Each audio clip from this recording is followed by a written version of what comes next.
احنا النهارده في سحور رودز اند رايد. تفتكروا السحور ده كام حصان؟ ده تقدروا تعتبروه طبق الطحينه 300 حصان، ام 3 510، في باناميرا هناك 450 حصان. ده طبق المشاوي يعني ده لوحده 1500 حصان. تربو اس 1000 حصان، فانتج اعتقد 510 حصان. تربو اس الثانيه 650 700. اي ام جي جي تي 540 مثلا، جي تي 3 ار اس 530 حصان، 620 حصان. فيراري روما 620 برضه حصان. من جي تي اس معدله 450 حصان. فيراري اف 8 800 حصان. تويوتا سوبرا بتاعت يوسف ابو حشيش، هو اسمه ابو حشيش مش بتاع حشيش، 640 حصان، 720 حصان، 800 حصان. انا عارف دي متعدله، نديها جزافي 750 مثلا. 550 جي واقف هنا عند الحاج احمد هنا في المول. جوليا كوادروفوليو 510 حصان، دي بي اس 730 تقريبا.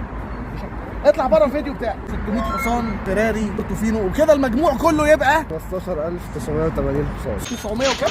80. يعني قول 16000 حصان في سحور قصر الكبابجي. انا شبعت.